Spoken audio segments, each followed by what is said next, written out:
భవిష్యత్తు మన పిల్లల చిన్నారుల చిరు నవ్వుల్లో కనిపిస్తుంది. మన కూడా ప్రీ ప్రైమరీ స్కూల్ ద్వారా వాళ్ళకి మంచి విద్య ఆటలు పాటలు అందిస్తున్నారు. పసిబిడ్డలు చూడండి చక్కగా మువ్వన్నెల భావితరాల నిర్మాణానికి పునాది వేస్తుంది మన శాఖ. మీకందరికీ మేము చప్పట్లతో అభినందనలు తెలియజేస్తున్నాం. తల్లులందరికీ ఒకసారి గట్టిగా చప్పట్లు కొట్టాలి.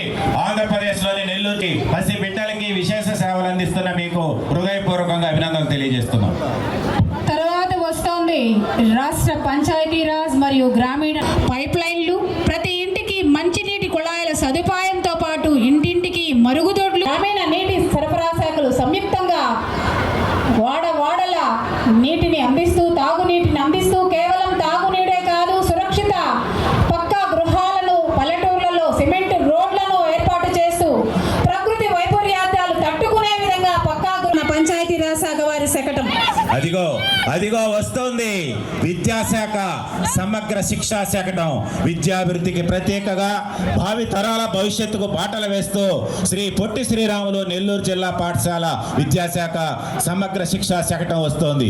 చిన్నారులు చూడండి ఎన్సీసీ సమాజానికి అనుబంధాన్ని చేకూర్చారు. అలాగే పల్లెల్లో పర్యావరణ చైతన్యం కోసం యూత్ ఎకో క్లబ్లు ఏర్పాటు చేశారు.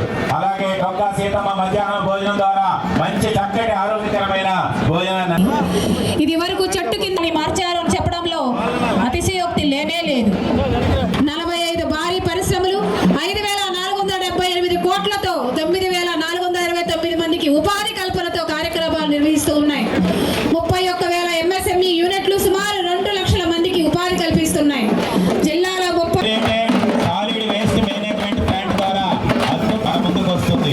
చూడండి చక్కటి కళాకారులు మన ముందు తెలుగు సంస్కృతిని ప్రతిబింబించే గ్రామీణ కళాకారులు ఎక్కడ తెలియజేస్తూ మన నెల్లూరు మనందరి నగరం, స్వచ్ఛమైన ఆరోగ్యకరమైన పచ్చని నెల్లూరు మనందరి కళ.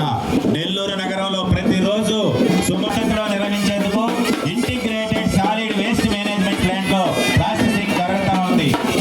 ప్లాంట్ చేరిన వ్యర్థాలను ప్రోమెల్ స్క్రీనింగ్ ద్వారా వేరు చేసి మారుమూల సన్న సందుల్లో కూడా ద్విచక్ర వాహనాలపై అమర్చి బాగింగ్ చేస్తున్న సందర్భం మీకు అందరికీ తెలుసు. అలాగే రోడ్డు మీద దుమ్ము ధూళి పేరుకోకుండా పొడి చెత్త అని వేరు చేస్తూ చేసిన చెత్తని డంపింగ్ యార్డ్ లో పేరుకోకుండా వాటిని రీసైక్లింగ్ చేస్తూ ఏ విధంగా ప్రాసెస్ అన్ని సదుపాయాలు కల్పిస్తున్నటువంటి నగరపాలక సంస్థ శకటం ఒకసారి చూడండి ఎంత అద్భుతంగా తీర్చిదిద్దారు. సమగ్ర ఘన వ్యర్థాల ప్లాంట్, అదే నేను ఇందాక చెప్పిన ప్లాంట్.